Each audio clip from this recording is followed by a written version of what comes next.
é como ouvir a voz de Deus. Diga comigo, como ouvir a voz de Deus? Nós estamos próximos de começarmos um novo tempo, um ano apostólico, o ano de maravilhas. Santificai-vos, porque amanhã o Senhor fará maravilhas no meio de vós.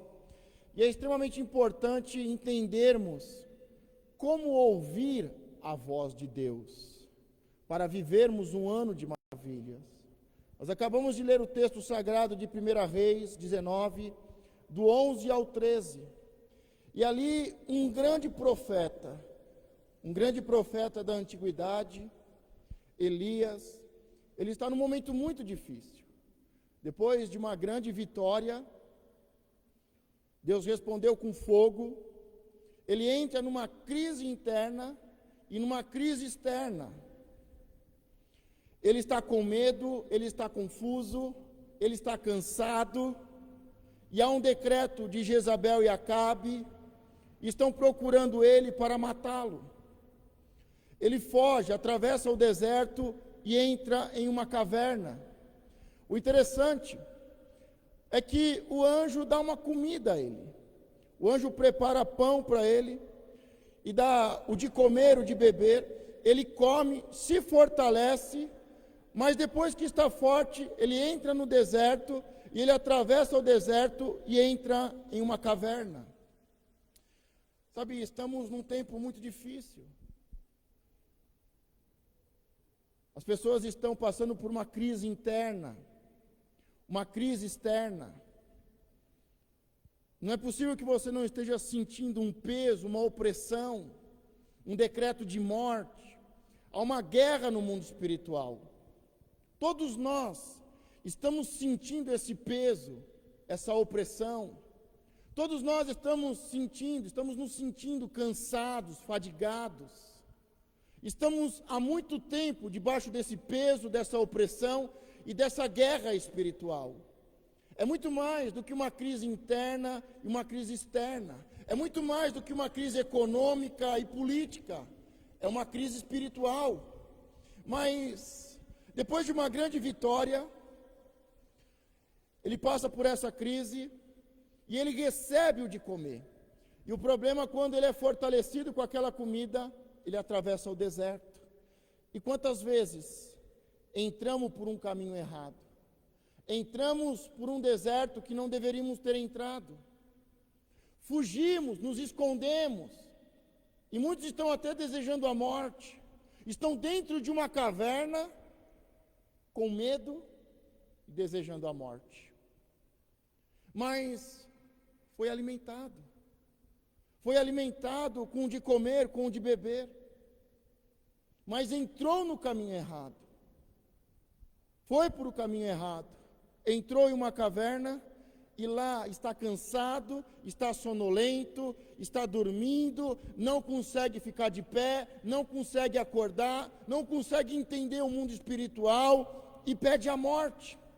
E diz que quando ele está nesse momento, dentro da caverna, pedindo a morte, porque para ele tudo acabou, não aguentava mais, o peso, a opressão, o decreto de morte, e ele pede a morte para Deus.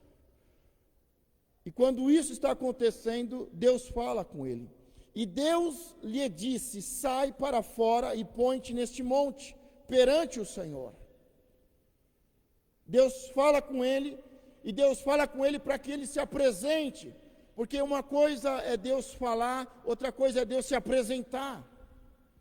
E Deus fala e se apresenta a ele. E chama ele: sai dessa situação, sai dessa caverna, sai desse pensamento, sai desse sentimento, sai deste lugar, sai para fora, porque eu quero falar contigo. A primeira coisa, para o Senhor falar com ele, o Senhor diz: saia deste lugar, saia dessa situação. E diz que o Senhor está passando, mas também 3 coisas estão acontecendo. Passa um vento muito forte, acontece um terremoto e passa fogo. Mas a palavra é bem clara e diz: o Senhor não estava nessas coisas, E eis que passava o Senhor, como também um grande e forte vento, que fendia as rochas e os montes. Então o Senhor está passando, e ao mesmo tempo está passando um vento forte, um terremoto e fogo. Mas a palavra é bem clara, o Senhor não estava nessas coisas. Um momento de crise interna, de crise externa, um momento de crise espiritual. Temos que entender a voz de Deus, discernir a voz de Deus, e no meio do vento forte, do terremoto e do fogo, temos que aprender a ouvir a voz de Deus. Deus quer falar com você, Deus está te chamando, saia deste lugar, saia dessa situação, eu quero falar com você, e você precisa aprender a se aquietar. Aquieta-te, alma minha. Vamos ouvir a voz do Senhor. Sai do meio de toda essa confusão, sai do meio desse vento forte, dessa crise, sai do meio desse terremoto, Deus está movendo as coisas, sai do meio desse fogo, sai do meio de tudo isso, porque o Senhor quer falar contigo, e a voz dele é mansa e suave, uma voz doce, uma voz mansa e delicada. É assim que Deus está se apresentando, e ele faz uma pergunta: que fazes aqui, Elias? O que você está fazendo aqui? E aqui eu faço uma ligação, uma conexão com a primeira palavra de Deus a Adão, quando ele cai. Adão, aonde você está? E Deus não está falando de um lugar geográfico. Adão, atrás de que árvore você está? O que você está fazendo aqui? Não, o que você está fazendo nessa situação? É isso que Deus está perguntando. Muito mais do que uma posição geográfica, Deus está perguntando de uma posição da alma, uma posição espiritual. Que fazes aqui, Elias? Por que teve medo? Por que fugiu? Por que se esconde? Por que corre? Por que entrou em uma caverna? Eu te dei o de comer e de beber, mas você entrou pelo caminho errado. Que fazes aqui, Elias? Aonde você está, Adão? Caim? Aonde está o seu irmão? Eu não sei se você tem entendido a voz de Deus no meio de toda essa bagunça, de toda essa confusão, mas Deus tem falado muito sobre família, sobre perdão e prosperidade. Eu não sei se você se atentou e se você ainda está no meio de uma confusão, de uma perturbação, no meio dos ciúmes, do ódio, da inveja, da competição. Aonde está o seu irmão, Caim? Deus nos deu uma direção e ele disse: vai lá e conversa com o seu irmão. Você foi lá conversar com o seu irmão? Você foi lá tentar a paz? Você foi lá e disse: acabou, o ano está acabando, essa situação acabou, vamos começar um novo tempo. Ainda que seja um para a direita e o outro para a esquerda, mas vamos viver em paz. Você está conseguindo ouvir a voz de Deus? Aonde você está em todo esse processo? Aonde está o seu irmão? Por que tanto medo? Por que tanta fuga? Por que tanta competição, tanto ódio? Será que nós estamos entendendo a voz de Deus? Será que nós estamos entendendo os princípios de família? Os princípios de perdão, de libertação? Liberar perdão para ser perdoado? O princípio de família, de libertação e de prosperidade? Deus faz uma pergunta: qual é a sua resposta? Aonde você está? O que você está fazendo aqui? Aonde está o seu irmão? Deus está falando com uma voz suave. Eu sei que estamos passando por uma crise. Eu sei que há uma crise na nação. Eu sei que há uma guerra no mundo espiritual. Você sente o vento forte. Você sente o chão tremer e as coisas estão se movendo. Você sente as coisas aquecerem, o fogo. Mas ouça a voz mansa e delicada de Deus. Deus está falando com a sua igreja. Deus está falando com os seus profetas. Está falando sobre família. Está falando sobre libertação. Está falando sobre prosperidade. Deus tem me mostrado em sonhos e em visão pessoas perturbadas com demônios. Pessoas sendo maltratadas e torturadas espiritualmente. Pessoas doentes, pessoas que não dormem à noite, porque não estão entendendo a voz de Deus. E agora eu faço a minha pergunta como homem de Deus. Mais um ano no mesmo lugar? Mais um ano do mesmo jeito? Mais um ano com um problema com o irmão? Mais um ano? Sabemos que o nosso Deus, Ele é um Deus, o único Deus, mas também sabemos que Ele é Espírito e que Ele possui 3 personalidades: o Deus Pai, o Deus Filho e o Deus Espírito Santo. Como é que o Deus Pai fala? E aqui não vamos destacar cada texto bíblico, mas cada tópico é um texto bíblico. Como é que o Deus Pai fala? A voz do Deus Pai é uma voz como trovão. Quando o Deus Pai fala, e o Deus Pai, na antiguidade, era chamado de ancião de dias, o Todo-Poderoso, possuidor dos céus e da terra.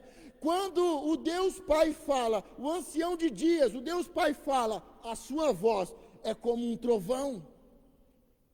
E nós vemos um relâmpago e um trovão, e vem luz, e vem um som. A sua voz é como trovão.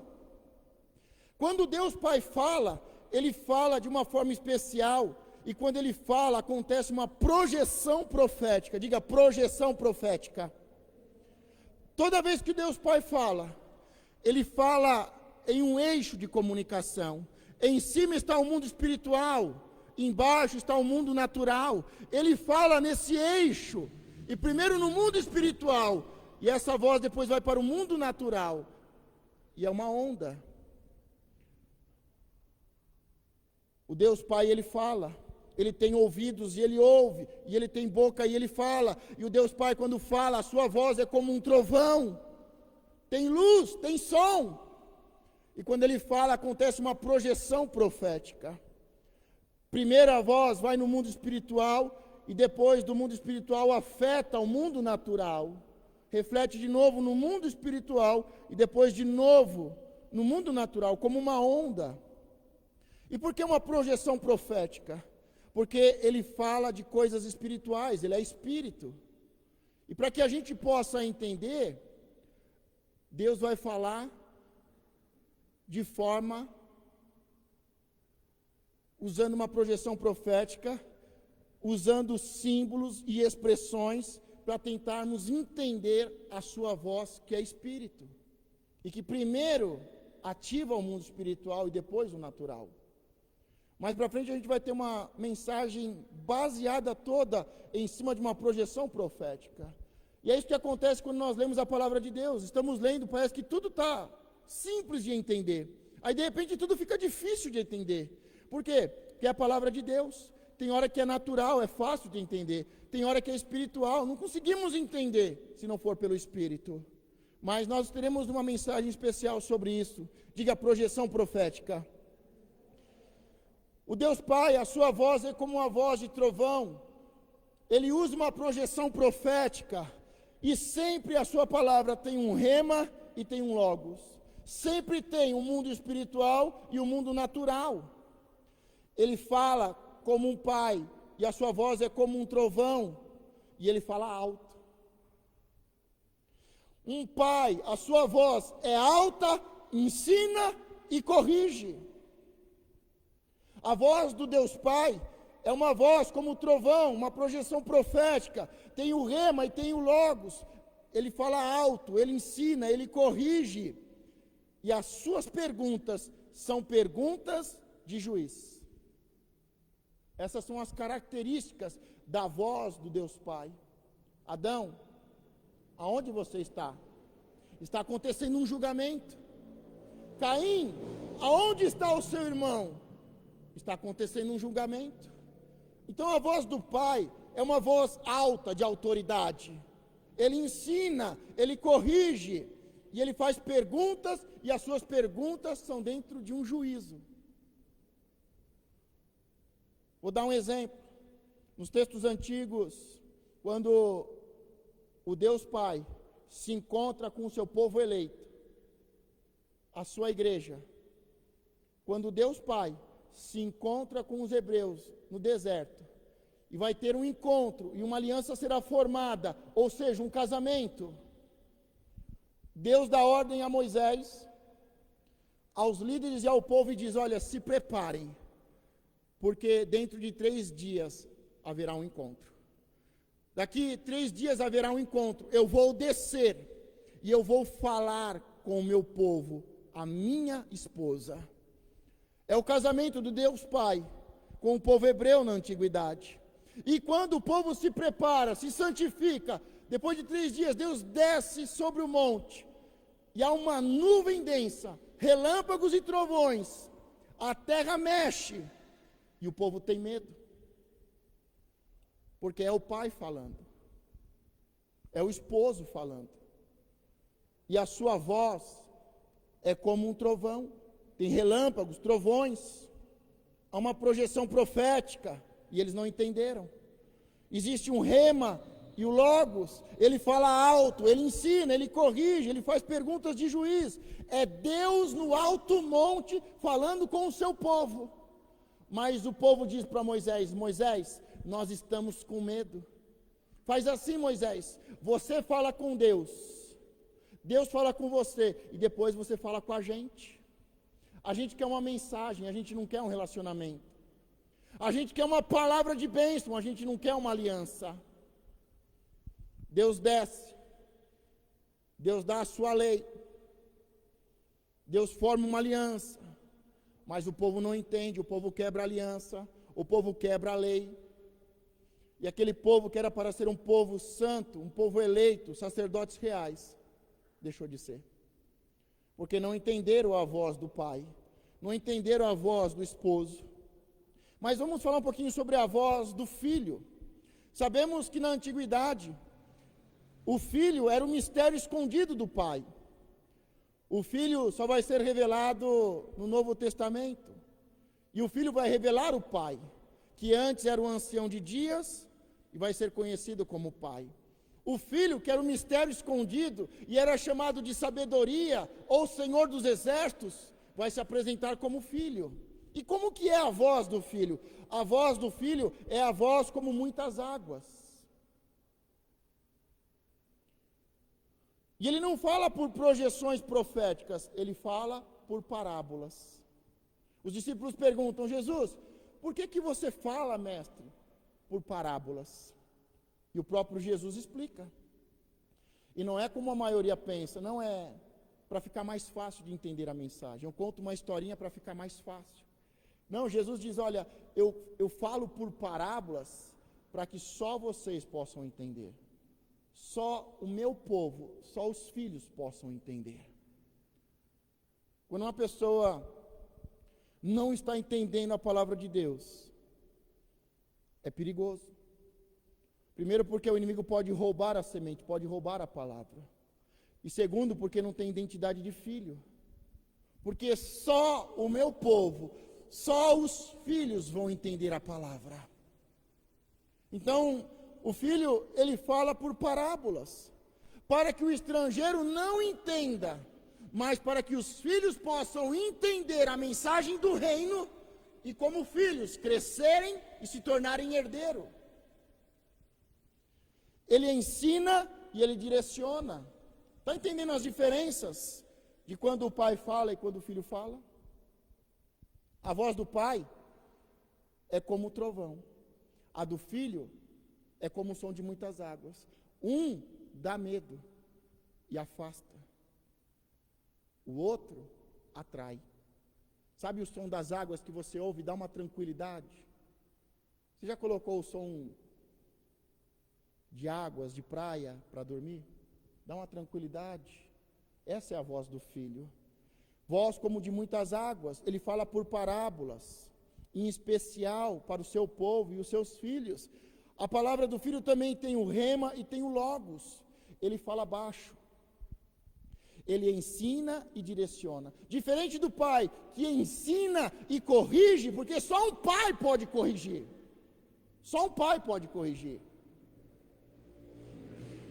O filho, ele ensina e ele direciona, como o filho mais velho. Quando ele faz uma pergunta, não é de julgamento. Ele diz: quem não estiver em pecado, que atire a primeira pedra. Ele está ensinando e direcionando. Ele não está julgando. Quem julga é o Pai. Ele ensina e ele direciona. E ele diz: saia da religiosidade. Para de julgar. Tira primeiro a trave do seu olho, para depois querer tirar o cisco do olho do seu irmão. Ele ensina e ele direciona. As suas perguntas são perguntas de sabedoria. Lembra de Jesus no monte? E o sermão do monte? Jesus sobe o monte e o povo não foge e se esconde. Ele sobe no monte, a palavra diz que os seus discípulos, uma grande multidão, subiu junto e se assentou aos seus pés para ouvir.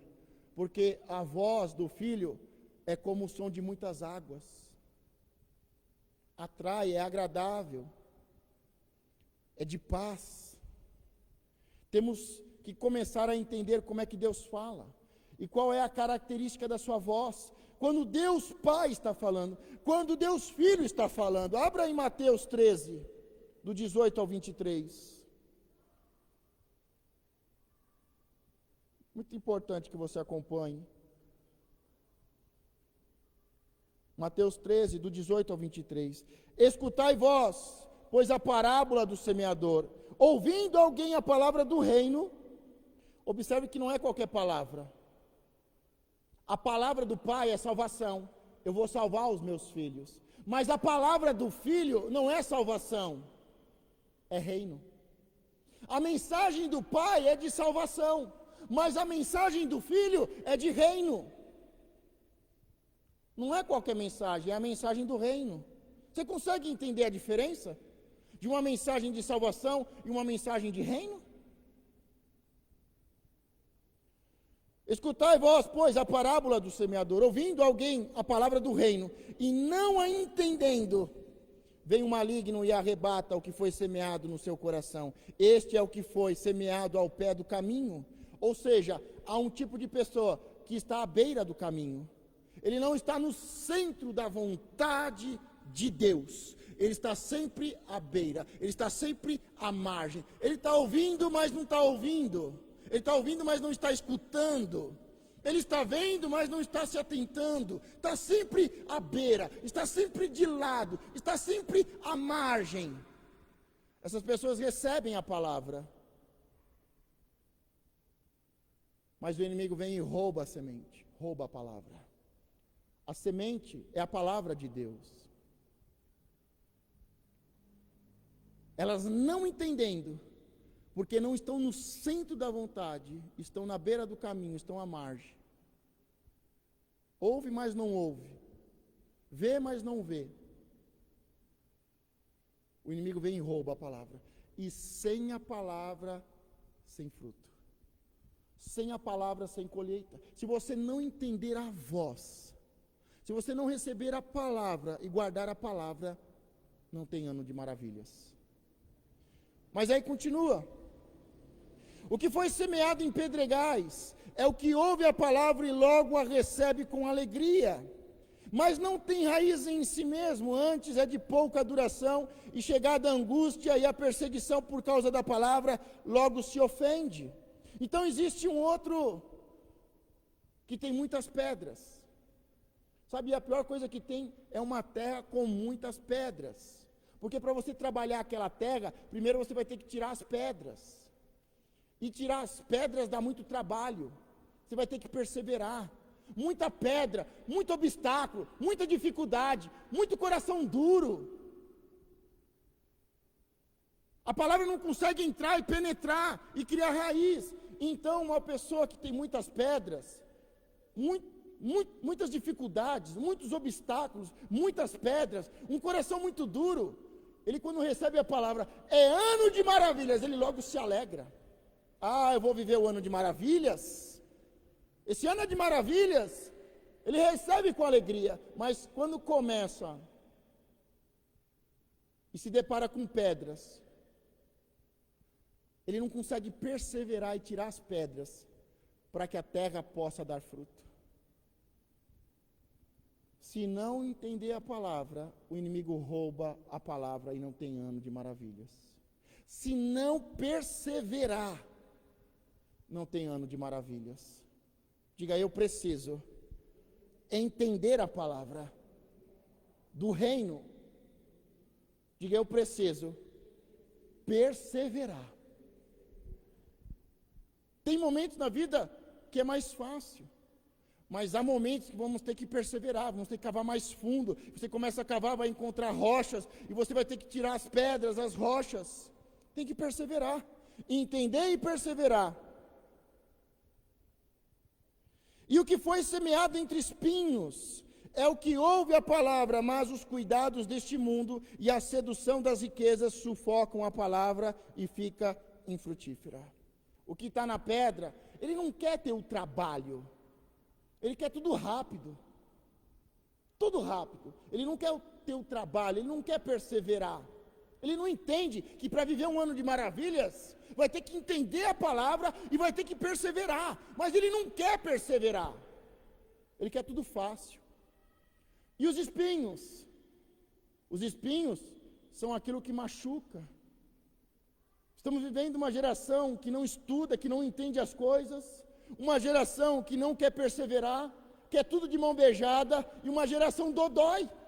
Uma geração mimimi, que qualquer espinhozinho, qualquer coisinha dodói, machucou. Falou que eu não quero. Se falar sobre isso, eu não gosto. Para com isso, pastor. Uma geração sem sabedoria, sem revelação. Uma geração que não luta, que não persevera, que não tem sangue nos olhos, que não tem gana. Uma geração que é dodói. Ele diz, olha, e essa que tem espinhos, ela acaba se ferindo, fica sufocada. E as preocupações do dia a dia, e as ilusões do mundo, as ilusões de um namoro, as ilusões de 3 meses de trabalho, as ilusões de ficar rico, ganhar na Mega Sena. Mas o que foi semeado em boa terra é o que ouve e compreende. Diga, ouve e compreende. Diga, eu sou a boa terra. E a boa terra é a que ouve e compreende a palavra e dá fruto. E um produz 100, outro 60 e outro 30. Quando é que teremos frutos? Temos fruto quando entendemos a palavra. Temos fruto quando perseveramos no trabalhar. Temos fruto quando não estamos preocupados com as coisas do dia a dia. Preocupado com as contas, preocupado com as ilusões do mundo. Quando eu casar vai melhorar. Quando eu tiver um filho vai melhorar. Quando eu for promovido vai melhorar. Quando eu pagar essas contas vai melhorar. Quando eu ganhar na loteria vai melhorar. Não. Sabedoria. Perseverar. E não ficar iludido com as coisas desse mundo. Eu sempre falo, olha, se eu fosse ficar preocupado com as contas, com tudo isso, se eu fosse iludido com as coisas do mundo, eu nunca seria pastor. Mas nós vencemos porque buscamos sabedoria, porque perseveramos e não nos deixamos iludir. Esse é o propósito, para que tenha frutos 100, 60 ou 30. E o Deus Espírito Santo, como é que ele fala? Em Números 12, 6 ao 8, ele disse, ouvi agora as minhas palavras, se entre vós houver profeta, eu, o Senhor, em visão a ele me farei conhecer, ou em sonhos falarei com ele. Não é assim com o meu servo Moisés, que é fiel em toda a minha casa. Boca a boca falo com ele, claramente e não por enigmas, pois ele vê a semelhança do Senhor. Sabe, aqui, nesse capítulo 12, nós sabemos que havia uma lei. E o povo hebreu não podia se dar em casamento com povos estrangeiros. Mas Moisés vai lá e casa com uma mulher estrangeira. Miriam fica doida da vida. Por quê? Porque Moisés quebrou a lei. Não se pode casar com uma pessoa estrangeira. Moisés casou com uma pessoa estrangeira. Miriam fica doida da vida. Moisés quebrou a lei. Moisés não me consultou. Moisés não está debaixo da minha profecia. E ela começa a dizer: Deus não fala comigo também? É só com Moisés que Deus fala? Deus só fala com o pastor? Comigo não fala não? E aí Deus chama eles e diz: sai para fora, sai da tenda, Moisés. E se encontraram na porta. Deus se manifestou e falou com Moisés, Arão e Miriam. E ele responde: eu falo. Se tiver profetas, eu falo com profetas. Eu falo com profetas por intermédio de sonhos, eu falo por intermédio de visões. Mas com Moisés é diferente. E Deus deixa bem claro, porque ele é fiel em tudo na minha casa. Mas ele não tinha quebrado a lei? Ele não tinha desobedecido à lei? É porque tem pessoas que não estão vivendo uma religiosidade, estão vivendo a graça. Já falei sobre isso. Moisés é o último sacerdote da linha de Melquisedeque, do tempo da primícia da graça. Ele não vive na lei, ele vive na graça. E aí Deus deixa bem claro, ó, se houver profetas, falarei com ele por intermédio de sonhos e visões. Mas com Moisés é diferente, porque Moisés não é religioso. Moisés, eu falo com Moisés boca a boca, face a face. Diga: comigo pode ser diferente. Seja fiel em tudo. Seja fiel em tudo. Não seja um menino mimado, uma menina mimada, que tem que mandar, que tem que ver lá as regrinhas, que está debaixo da lei, vivendo uma religiosidade, que tem que falar o que faz, o que não faz, o que pode, o que não pode. Esteja acima de tudo isso. Não seja uma pessoa pequena, uma pessoa mesquinha. Não seja uma pessoa presa às coisas desse mundo. Com você pode ser diferente. E aqui eu não falo ser diferente com liberdade para pecar, com autorização para pecar, não é nada disso não. Eu estou falando viva a outro nível, num nível que ouça a voz do Pai, ouça a voz do Filho, ouça a voz do Espírito. Não é assim com o meu servo Moisés, que é fiel em toda a minha casa. Boca a boca falo com ele, claramente, e não por enigmas, pois ele vê a semelhança do Senhor. Em Êxodo 33, 11. E falava o Senhor a Moisés, face a face, como a qualquer fala com o seu amigo. Depois tornava-se ao arraial, mas o seu servidor, o jovem Josué, filho de Num, nunca se apartava do meio da tenda. Sabe, as pessoas se perguntam, por que Josué foi o sucessor de Moisés? Ele não era filho? Por que Deus escolheu ele? Porque Moisés entrava na tenda, e quando Moisés entrava na tenda, Josué entrava junto. Eles entravam juntos na presença do Senhor. Deus falava com Moisés, Josué ouvia.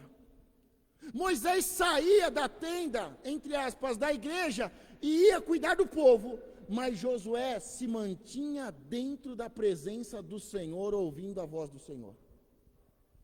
Você só vai dar continuidade, você só vai crescer, você só vai além dos seus professores, dos seus pais, dos seus mestres, se você aprender a ficar na presença de Deus.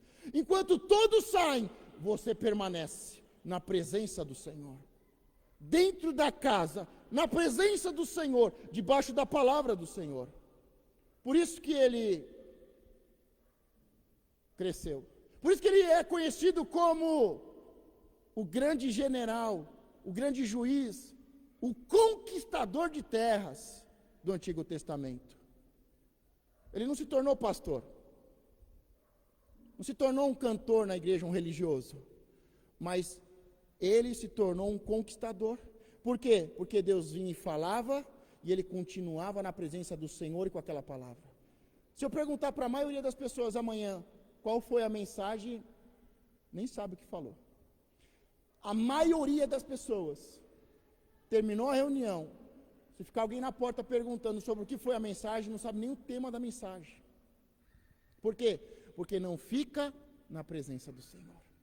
A palavra vem e dá 3, 4 passos, o inimigo já roubou a semente. Como é que vamos conquistar uma terra prometida? Como é que vamos viver um ano de maravilhas, se o inimigo vem e rouba a palavra? Não lê, não medita, não continua na palavra. Eu venho, ministro a palavra, Deus fala com a gente, mas amanhã, você já nem sabe mais qual é. Você não continua na palavra, você não lê de novo, você não medita de novo, você não assiste de novo. E aí vai querer conquistar o quê? É só quem meditar na palavra que conquista. E Deus deixou bem claro, se você se esforçar e meditar nessa palavra de dia e de noite, como você fazia, nada te poderá resistir. Você já percebeu que a Bíblia está em todo lugar? Os cientistas usam a Bíblia. Os políticos usam a Bíblia. Uns anos atrás, um grande político do cenário brasileiro, ele dizia, olha, eu não saio de casa sem ler um capítulo de Provérbios. A Bíblia está na mão dos cientistas, a Bíblia está na mão dos políticos, e não só dos cristãos políticos. Você já viu os treinamentos de coach? Só tem Bíblia. Você conversa com as pessoas milionárias, elas só falam de Bíblia. A Bíblia está em todos os lugares. Está na ciência, está na política, está na economia, está com os homens mais sábios e mais ricos e poderosos, mas a palavra não está no meio do povo de Deus. Ela está em todo lugar, menos aonde deveria estar. A maioria já nem tem mais Bíblia. A maioria já nem abre mais a Bíblia. Quanto tempo faz que você não abre a Bíblia? A religiosidade não vai te ajudar em nada, pelo contrário. Se você não ler, não meditar, se você não se esforçar, não terá um ano de maravilhas. E o propósito é que você ouça hoje para ter um ano de maravilhas. Até quando ficará desse jeito? Até quando? Até quando? 70% dos cristãos que entram na faculdade, no segundo ano, deixam de ser cristãos. De cada 100 jovens cristãos que nasceram na igreja, que foram criados na igreja, de cada 100 cristãos que entram na faculdade, 70 no segundo ano já deixou de ser crente.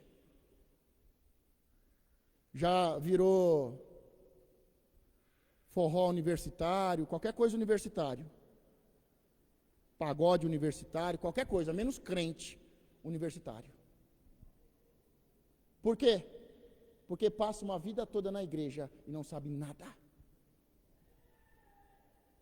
Não sabe nada. Se perguntar para a maioria das pessoas os fundamentos sobre salvação, sobre batismo, sobre ceia, sobre sacerdócio, sobre reino, a maioria dos cristãos não sabem nada. Porque nunca leram, porque nunca meditaram. E aí qualquer vento, qualquer terremoto, qualquer fogo, confunde. Em João 12, 24 e 25, na verdade vos digo, que se o grão de trigo caindo na terra, não morrer, fica ele só. mas se morrer, dá muito fruto. Quem ama a sua vida, perdê-la-á, e quem neste mundo odeia a sua vida, guarda-la-á para a vida eterna. Aqui Jesus ele está falando, olha, eu sou a semente. Jesus está dizendo, sabe o grão de trigo? Então, eu sou a semente. Eu sou o grão de trigo. Se eu não cair na terra e morrer, fico sozinho.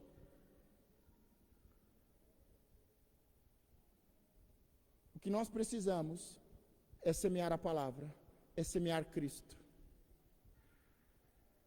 O que nós precisamos é da palavra de Deus e não de uma religiosidade. Precisamos semear Cristo, que é a semente, que é a palavra, em nossos filhos, em nossa casa. É isso que vai garantir um ano de maravilhas. O povo estava 40 anos no deserto, e Josué disse, santificai-vos, porque amanhã o Senhor fará maravilhas no meio de vós. Amanhã irão atravessar o rio Jordão e entrar na terra prometida, na terra que emana leite e mel, e vocês vão entrar colhendo e não semeando. Santifique-se. Viva os princípios de família, de libertação, libere perdão para ser perdoado. Busque o seu irmão que tem algo contra você e acerte, antes que o justo juiz entre na causa. Você já viu que todo mundo tem direito, todo mundo tem razão? Você pega um bandido, matou um monte de gente, mas ele tem direito. Ele vai para o tribunal esperando ser livre. Até a última hora, o juiz vai dar a sentença, o júri vai ler, o juiz vai dar a sentença, ele está lá, ai, eu vou ser livre, eu vou ser livre, eu vou ser livre. O Senhor diz, não espere chegar no tribunal, porque você está indo para o tribunal, achando que será livre, mas você vai ser preso. Por isso que ele diz, procure o seu irmão e acerte com ele, porque você não vai ser livre, você vai ser preso. Os cristãos estão assim. Onde você está? Onde está o seu irmão? Mas a gente está certo, a gente está cheio de razão. A gente está indo para o tribunal achando que vai ser uma bênção. Mas o Senhor diz, olha, não espere chegar ao tribunal, porque quando chegar no tribunal, você será preso. Por isso que ele diz, antes, traga a sua oferta, deixa a sua oferta. Se lembrou do seu irmão que tem algo contra você, não você que tem algo contra ele, mas ele tem algo contra você. Procura o seu irmão que tem algo contra você, conversa com ele e busque a paz. Busque a paz. Chega de tanto problema, chega de tanta indireta, chega de tanto demônio. Vai ficar sofrendo até quando? Paga essa dívida. Libera perdão, peça perdão. A vaidade tem levado muitos à destruição. Para terminarmos o exemplo de Paulo, porque falamos, quem ama a sua vida perdê-la-á, e quem neste mundo odeia a sua vida, guarda-la-á para a vida eterna. O apóstolo Paulo é um grande exemplo. Porque ele disse, olha, eu aprendi a viver na fartura, eu aprendi a viver na escassez, eu aprendi a viver no momento feliz, no momento triste, sozinho, em grupo. Ele diz, eu aprendi a viver. Nós temos que aprender a viver. Mas o que me chama a atenção, até tem um filme do apóstolo Paulo, e a última cena é com a sua morte. Ele vai ser decapitado. E ele está conversando com um soldado, um centurião, uma autoridade, e ele está conversando, falando, olha, e isso, e aquilo outro, vai dar tudo certo, Deus vai te abençoar, fica em paz. E aí ele vai, onde é que mesmo que tem que colocar a cabeça para ser decapitado? Nós sabemos que quando uma pessoa está na beira da morte, ela está desesperada. Sabemos que quando uma pessoa está próxima de cumprir a sua pena e ser enforcado, morrer, eles não dormem à noite, transpira gotas de sangue, mas Paulo está ali tranquilo, conversando com um romano. Ele diz, onde que é mesmo, onde é que eu tenho que colocar a cabeça mesmo para ser executado? Preocupação total com a vida dele. Estou dando um exemplo extremo. Porque a gente não consegue lidar com a pressão. Paulo está conversando com os seus algazes, com os seus torturadores. Paulo está conversando com o seu inimigo, com uma autoridade romana, e diz, não, fique em paz, vai dar tudo certo. E está indo lá para ser decapitado. Quando ele chega lá, fala, fique em paz, tal. Onde é que eu ponho a cabeça mesmo? Tem gente que não consegue nem colocar a cabeça no travesseiro para dormir. Ele está colocando a cabeça para ser decapitado, e ele com uma paz. Uma paz. Totalmente tranquilo. Fiz o que tinha que ter feito. Guardei a paz. Guardei Cristo no meu coração. O que vier agora é lucro. A gente está sempre insatisfeito. A gente está sempre buscando a nossa vida.